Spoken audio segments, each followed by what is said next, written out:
ఈ రోజే డౌన్లోడ్ చేయండి. మీ ఫేవరెట్ షోస్ చూడండి.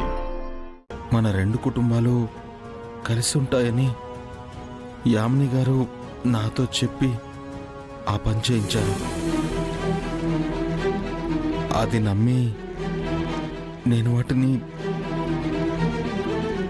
దొంగతనంగా యామిని గారికి ఇచ్చాను.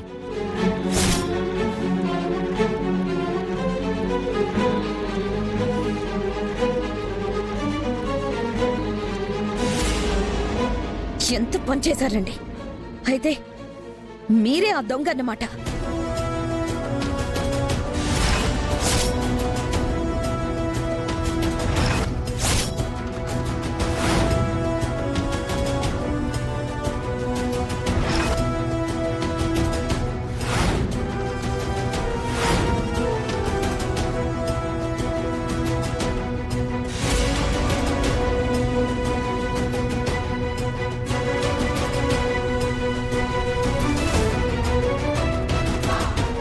ఏంటండి మీరు చెప్పేది? మా గదిలో నుంచి వాటిని తీసుకెళ్ళింది మీరా? మీరు ఇలాంటి పని చేశారా? అసలు ఎందుకు ఇలా చేశారు? దేనికోసం ఇదంతా చేశారు? నన్ను క్షమించమ్మా.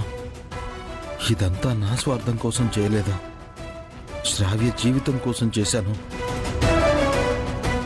నేను అలా చేస్తే శ్రావ్యని కాపురానికి తీసుకెళ్తారని యామిని గారు నన్ను నమ్మించారు. కానీ ఇలా మామయ్య గారిని అరెస్ట్ చేయిస్తారని నేను ఊహించలేదు. నేను దొంగతనంగా తీసుకెళ్లిన వాటితో బిజినెస్లో ఏదైనా మెలిక పెట్టి గౌతమ్ని ఇబ్బంది పెడతారేమో అనుకున్నాను. కానీ ఇలా మామయ్య గారి మీద నింద మోపుతారని నేను అస్సలు అనుకోలేదు అహల్య. తప్పు చేశారన్నయ్యా. అమాయకంగా ఆవిడ్ని నమ్మి ఈ ఇంటికి ద్రోహం చేశారు. అది నిజమని నాకిప్పుడే తెలిసిందమ్మా. ఇది నేను ముందు ఏమాత్రం ఊహించున్నా అసలు ఈ పనిచేసి ఉండేవాణ్ణి కాదు. దయచేసి నన్ను క్షమించు. ఈ విషయం గనక బయటకొస్తే బావాని కూడా చూడకుండా గౌతమ్ నన్ను చంపేస్తాడు. కావాలంటే నీ కాళ్ళ మీద పడతాను.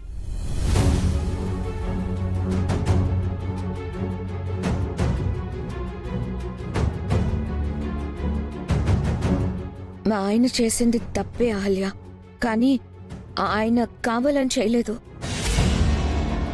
ఆయన ఉద్దేశం మంచిదే. ఆయన్ని యామిని ఇలా వాడుకుంటుందని ఆయన కూడా అనుకోలేదు. దయచేసి ఈ విషయాన్ని ఎవరికి చెప్పకో. చెప్తే నా కాపురం కూడా కూలిపోతుంది.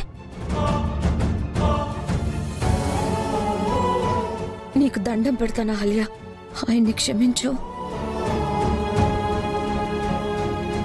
ప్లీజ్ సిస్టర్, నన్ను కాపాడు. మనం ఇప్పుడు కాపాడాల్సింది మావయ్య గారినండి. ఆయన బయటికి రావాలంటే ఆ డాక్యుమెంట్స్, అకౌంట్స్ కావాలి. వాటిని మీరేమో ఆ యామిని గారికి ఇచ్చానని చెప్తున్నారు. వాటిని ఎలా వెనక్కి తీసుకురావాలి?